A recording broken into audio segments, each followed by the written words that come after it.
If there's one thing that defines The Summer I Turned Pretty beyond its storyline, it's the show's masterful use of lighting and color. From the very first trailer, when we hear Daylight, a song that ironically feels written for the wrong person, the visual tone is set, soft, radiant, almost nostalgic.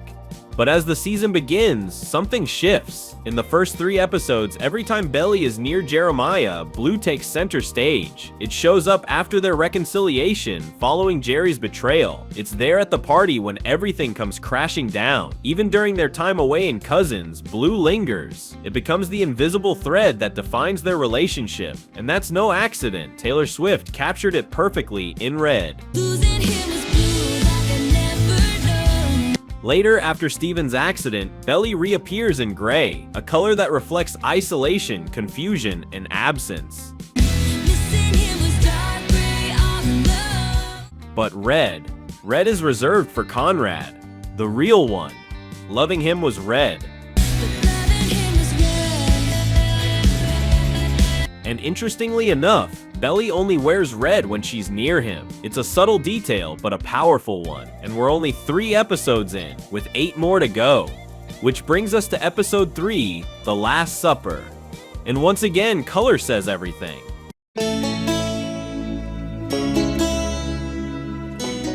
After that proposal, Belly and Jeremiah seem to already be in their honeymoon phase. Belly tells him she needs to visit Taylor, who's been really down since everything that happened with Steven. Jeremiah says he just wants to be with her, but Belly assures him they'll have plenty of time together, especially once they talk to their parents and share the news.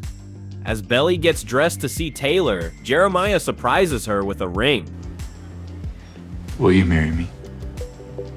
It's small, something he could barely afford, but to Belly, it makes everything feel real. She's so excited, Jeremiah ends up shouting it to his frat brothers. It's gonna be such a hot wife! I cannot wait to marry this. Later, Belly meets up with Taylor, who is visibly heartbroken after Steven. She tells Belly that love is a lie, and even if Steven tried to make things right, she wouldn't take him back. Belly admits they haven't had a chance to talk to him. I'm over his dumb ass. At this point, he could come crawling on the floor, begging on his knees, asking for me back, and I wouldn't care.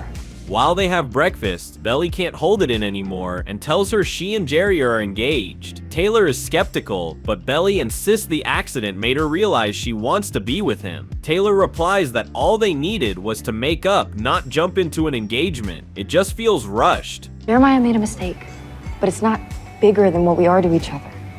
Meanwhile, we see Steven talking to Denise about continuing to work remotely. She tells him to rest and take advantage of the fact that he got the job thanks to family connections. When Laurel walks in and sees Steven not resting, she admits one of her biggest regrets is not being there for him when he nearly died. Take your recovery seriously, or I'll kill you myself.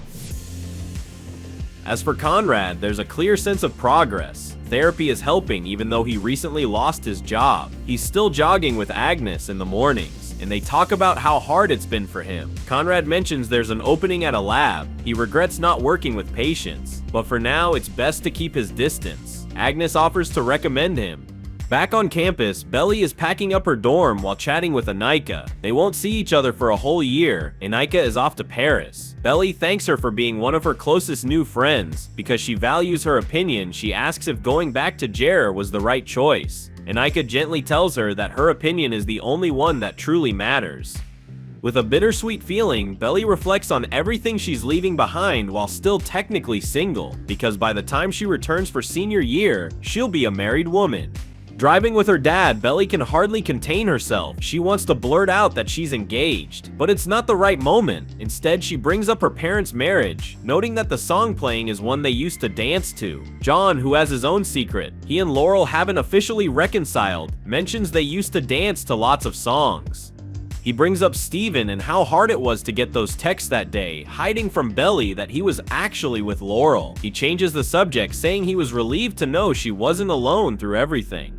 When they get home, Laurel greets them but tells John to leave. She has no intention of repeating what happened between them. John says he's around to see Steven and that he doesn't feel guilty about that night. Laurel makes it clear she doesn't want to send the wrong message. They're divorced, and dragging past drama into their kids' lives, even as adults, is something she wants to avoid. John tells her he suspects Belly knows something, though probably not what they think, because Belly has her own secret. To avoid tension, John says he'll keep his distance and skip Susanna's memorial. Laurel seems slightly disappointed. Upstairs, Belly lies on Steven's bed to check on him. He says he's doing better and sees the accident as a wake-up call to focus on his career. Belly tells him Taylor is still hurting and still in love with him. Steven admits things with Taylor are complicated, but maybe the accident happened so he'd finally start making real choices about his life. Belly doesn't push further. She just takes his laptop and makes him rest. Belly! Mom, I got his computer! Dad, help! Wow, didn't your mom say no screams?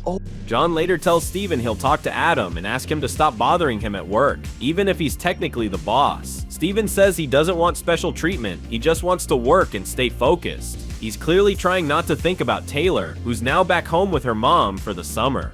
Lucinda, very Lorelai Gilmore-esque, tells Taylor she bought a new TV so they can binge-watch shows together all summer since Taylor's single again.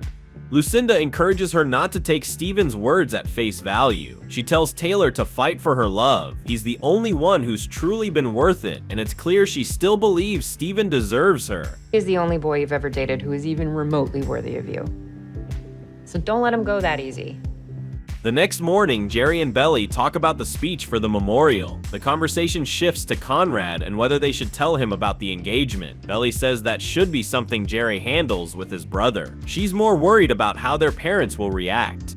Jared tries to call Conrad, but he keeps avoiding him. Instead, Conrad has breakfast with Agnes, who talks about how much she loves working at the hospital. Conrad mentions he'll be having lunch with his aunt instead of attending his mom's memorial. Agnes encourages him to go. His internship is over, so there's no reason not to. But Conrad says it's best if he stays away, clearly because of Belly. The next day, Taylor visits Belly to apologize for how she reacted over breakfast. She promises to support her no matter what. Excited, Belly shows her the small engagement ring. Then she asks her to be her maid of honor. Taylor lights up, pulls out her old dream wedding collage, and promises to help make the wedding perfect and to stand by her when she breaks the news to their parents. Before leaving, Taylor talks to Steven, hoping to reconnect. It's obvious Steven still has feelings for her, but he decides to keep his distance. Sad, Taylor goes home and tells her mom she feels like a failure. Lucinda, ever direct, calls Steven to check in and talk finances. She asks him to look over her small business's books, and even suggests he bring it up to Taylor. Later, Laurel and Belly sort through old photos for the memorial mural, both emotional about Susanna not being there to see them grow up and share life's big moments. The next morning, Belly gets ready for the big day in a blue dress, with even a blue band-aid. Playing in the background is Please Please Please by Sabrina Carpenter, a song begging a partner not to mess up, especially with a bad reputation. It's a clear reference to Jerry's past betrayal. Belly puts on her ring, brushing everything else aside, convinced she's living her fairy tale, but she tucks it away until they can share the news publicly. Meanwhile, Steven tells Taylor that her mom's business is in serious trouble. She's furious that Lucinda involved him in something so personal. He says he just wanted to help. Later, Laurel, Belly, and Steven prepare to head back to Cousins. Belly tells Jerry she's wearing the ring but can't show it yet, and that her dad won't be there when they announce it. When the garden ceremony begins, it's Jeremiah who ends up giving the speech. My mom believed family wasn't just about blood. She believed family grew throughout your life. Afterward, Belly tells him how proud she is to be his fiancé. They even talk about wedding flowers, but it all falls apart the moment she sees Conrad arrive. Turns out he was there for the speech too, just unnoticed. Honey, really glad to have his little sister around again. How you been, little sis? In the car, Jeremiah grows distant. He didn't like seeing Conrad hug Belly, but he lies, saying he's just nervous about telling people they're engaged. He even suggests they should start by telling Conrad. Things are tense between Taylor and her mom too. Lucinda's ex took advantage of the business and stole all the money. Taylor's furious that Steven got pulled into it. Lucinda says she'll fix it with a loan from her mom. Taylor says they'll handle it together. She's not leaving her mom alone. While they're sorting through all that, Conrad and Steven talk jobs. Steven doesn't feel right working under Adam. It's weird since he's known him forever. Conrad tells him it's something to be proud of. He admits he hasn't done much with his own life. Steven thanks him for making that call to help him get into the hospital, though it's clear things are still tense between them. At dinner, the tension only grows. Conrad can't take his eyes off Belly, who's still wrapping her head around being engaged. Laurel stays focused on the memorial, and Adam tries to lighten the mood by proposing a toast for Susanna. Laurel and Adam each say a few words about Steven's strength, Conrad's future as a doctor, Belly's resilience, and Jeremiah, well, he's almost done with school. Fingers crossed, only one more semester till the diploma. And then I guess we'll see. Trying to ease the tension, Belly blurts out they're getting married in August. The news stuns everyone. Adam, furious, accuses Jeremiah of getting her pregnant. Conrad says nothing, just watches. Adam tells him he won't get Susanna's ring, but Jerry says they don't need it. He bought one himself. Steven lashes out at Conrad, but honestly, everyone's in shock. Laurel ends the dinner, and Belly storms out. She and Jerry talk things through. Despite their parents being upset, they decide to go through with the engagement. Laurel tells Belly they're leaving cousins. The summer's already ruined. Jerry tells her to go ahead so he can deal with his dad and Conrad, who watches everyone leave, heartbroken, knowing this time he really did lose Belly for good. It's a defining episode for what's ahead. In the book, Belly's challenge to prove to her family that Jerry is the one will cost her more than she expected, including her bond with the Fisher brothers. And honestly, at this point, I'm way more invested in seeing Steven and Taylor get back together than watching Belly spiral with Jeremiah. But now tell me, at this stage, are you Team Conrad or Team Jeremiah?